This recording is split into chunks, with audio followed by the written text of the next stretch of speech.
என் அன்பு உறவுகள் அனைவருக்கும் வணக்கம். 29/6/2025 ஞாயிற்றுக்கிழமை நமக்கு ஆனி மாதம் மகம் நட்சத்திரம் வரும். இந்த ஆனி மாதம் மகம் நட்சத்திரம்னா நமக்கு வரக்கூடிய முக்கியமான விஷயம் என்ன அப்படின்னா, இந்த ஆனி மாத மகம் நட்சத்திரத்துல மாணிக்க வாசகர் அவர்களுடைய குரு பூஜை அப்படின்னு சொல்லப்படுது. எல்லா சிவாலயங்களிலும் நடக்கும். சிவபெருமானுக்கு சிறப்பு பூஜைகள் நடக்கும். திருவாசகம் இருக்கு இல்லையா, அந்த திருவாசகம் பாட்டை கேட்டாலே அப்படியே நம்மளை மெய் மறந்து நிற்போம். ஏன்னா திருவாசகத்தை பத்தி படிக்கிறவங்களுக்கு, அதை பத்தி தெரிகிறவங்களுக்கு, சிவபக்தர்களுக்கு கண்டிப்பா தெரியும். இந்த திருவாசகத்தை கேட்டோம் அப்படின்னா, நானா உண்மையிலங்க அந்த திருவாசகம் கேட்டுருச்சு என் காதில் அப்படியே நின்றுவேன். என்ன அறியாமலே என்னை ஸ்டாப் பண்ணிடும். நான் பல கஷ்டத்துல பல குழப்பத்துல கூட இருந்திருக்கேன். அந்த திருவாசகம் என் காதுல கேட்கும் போது அப்படியே என்னுடைய கஷ்டம், பாரம், துன்பம், வேதனையெல்லாம் எங்கே போச்சுன்னுமே தெரியாது. அப்படியே மெய் மறந்து அந்த திருவாசகத்தை கேட்டு முடிக்கிற வரைக்கும் எனக்கு ஒரு பேரின்பமா இருக்கும். இது எனக்கு மட்டும் இல்லை, இதனுடைய அனுபவம் இந்த திருவாசகத்தை பத்தி தெரிஞ்சவங்களுக்கும், ஏன் தெரியாதவங்களுக்கு கூட அந்த திருவாசகத்தை படிக்கும் போது கேட்டோம் அப்படின்னா அவ்வளவு பேரின்பமா இருக்கும். இத மாணிக்க வாசகர் எழுதிய பாடல் அற்புதமான, ஒவ்வொரு அந்த முத்து மாணிக்கம் போன்ற ஒவ்வொரு சொல்லும். அதனால சிவபெருமானே மாணிக்க வாசகர் என்று பெயர் சூட்டினார். அப்படிப்பட்ட அந்த மாணிக்க வாசகருடைய குரு பூஜை ஆனி மாதம் மகம் நட்சத்திரத்தில் தான் வரும். அந்த நேரத்துல மாலை 6 மணில இருந்து சிவாலயங்கள்ல மாணிக்க வாசகர் ஐயா அவர்களுக்கு சிறப்பு பூஜைகள் நடக்கும். ரொம்ப அற்புதமான ஒரு நாள். இந்த நாள்ல நீங்க சிவாலயம், எங்க சிவாலயம் இருந்தாலும் இந்த வழிபாடுகள் கண்டிப்பாக மாணிக்க வாசகர் குரு பூஜை நடக்கும். அந்த மாலை 6 மணிக்கு சிறப்பு பூஜைகள் எல்லாம் எல்லா சிவாலயங்களும் நடக்கும். நீங்களும் போய் கலந்துக்கிற இயலாதவங்க உங்களுடைய இல்லத்துல இருந்தபடியே மாலை 6 மணியிலிருந்து இரவு முழுவதும் நமக்கு மக நட்சத்திரம் இருக்கு. இப்ப நம்ம பார்த்தோம் அப்படின்னா, அன்று காலை நமக்கு மக நட்சத்திரம் 10:23 ஆரம்பிக்குது. 29/6/2025 ஞாயிற்றுக்கிழமை காலை 10:23 நமக்கு மக நட்சத்திரம் ஆரம்பிச்சிடுது. அந்த ஆரம்பிச்ச நாள்ல இருந்து வழிபாடுகள் சிறப்பாக நடக்கும். ஏன்னா கோவில்களை நம்ம பொறுத்த வரைக்கும் 11:30 மணி வரை 12 மணி வரைக்கும் இருக்கும். அதன் பிறகு மாலை 4 மணிக்கு மேலதான் திறப்பாங்க. 4:30 to 6 ராவுகாலம் முடிஞ்சு 6 மணிக்கு மேல சிறப்பு பூஜைகள் நடக்கும். உங்க ஊர் பக்கத்துலயும் சிவாலயங்கள் இது போல பூஜைகள் நடக்குது அப்படின்னு தெரிஞ்சுக்கிட்டே அப்படின்னா அங்க போங்க. அங்க திருவாசகம் கண்டிப்பாக படிப்பாங்க, கேளுங்க. இல்லை அப்படின்னா நீங்க இப்பதான் நம்ம கையிலே செல்லு இருக்கு, திருவாசகம் அப்படின்னு சொல்லி டைப் அடிச்சு போட்டாலே நமக்கு பாட்டுலாம் வந்துருது. கேளுங்க, ரெக்கார்ட்ல கேளுங்க. அந்த திருவாசகத்துடைய அந்த மாணிக்கம் போன்ற அந்த ஒவ்வொரு சொல்லும் மாணிக்கம் தான். நம்மளை மெய் மறக்க வைக்கக்கூடிய அந்த திருவாசகத்தை கேளுங்க. கஷ்டமெல்லாம் பறந்து போகட்டும். இதை கேட்கறதுனால இந்த நேரத்தில், நான் சொன்ன நேரத்தில் மாலை 6 மணிக்கு மேல நம்ம இந்த திருவாசகத்தை பத்தி படிக்கிறதுனாலயோ கேட்கறதுனாலயோ சிவாலயங்கள்ல போய் சிவபெருமான வழிபடு மூலமாக நமக்கு மாணிக்க வாசகர் அவர்களுடைய அருள் பரிபூரணமா நமக்கு கிடைக்கும். அவ்வளவு பெரிய சக்தி பெற்றவர்கள். சிவபெருமானே தன்னை மறந்து மாணிக்க வாசகரிடம் அமர்ந்து இந்த பாடலை கேட்டார் என்று சொல்லப்படும். அந்த அளவுக்கு ஒரு அற்புதமான இந்த பாடல்.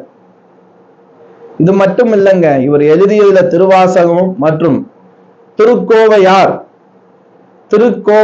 என்ற பாடலும் மிக மிக புகழ் பெற்றது.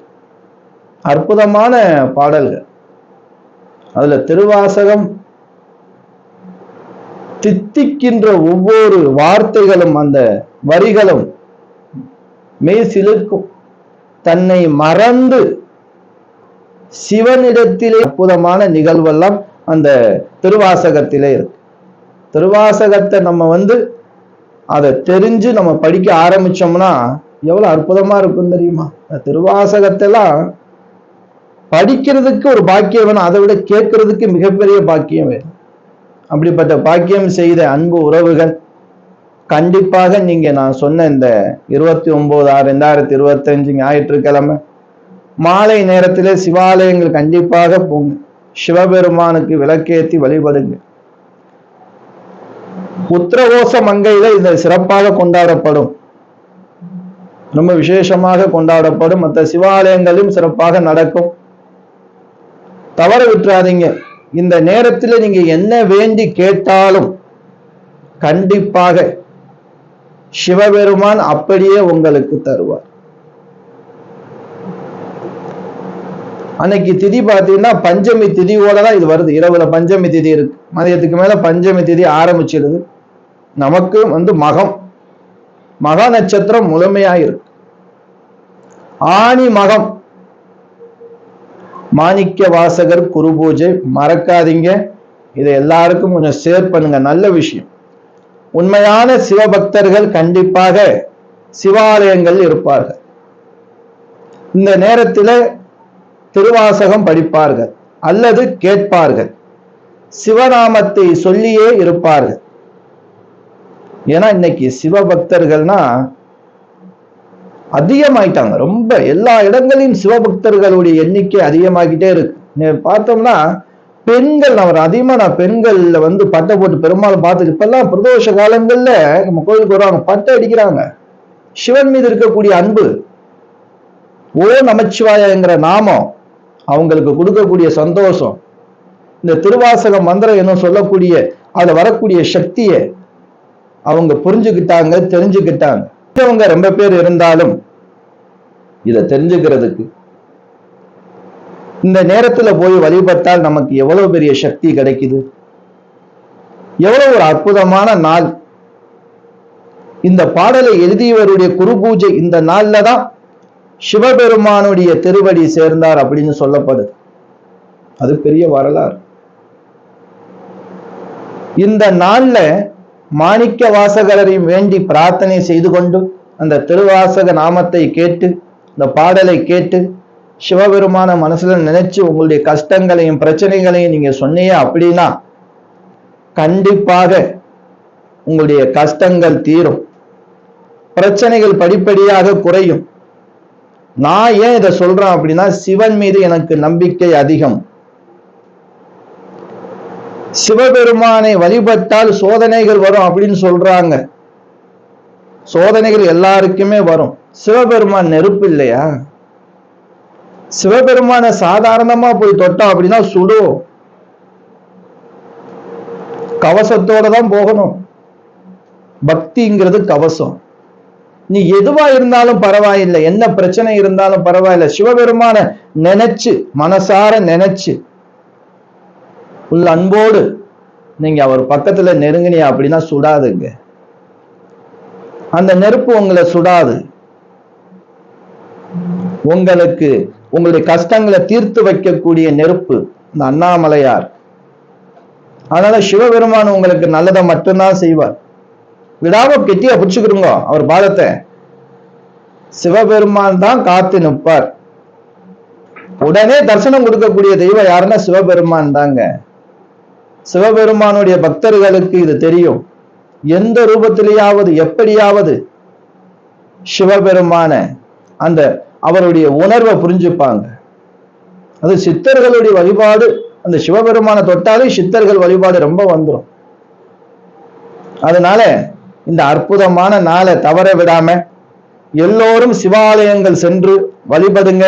வழிபட முடியாத இயலாத அன்பு உறவுகள் தங்களுடைய வீட்டிலே விளக்கேற்றி வச்சு நமச்சிவாய மந்திரத்தை சொல்லி திருவாசகத்தை படிங்க. இல்லை அப்படின்னா காது குளிர மனதார கேளுங்க.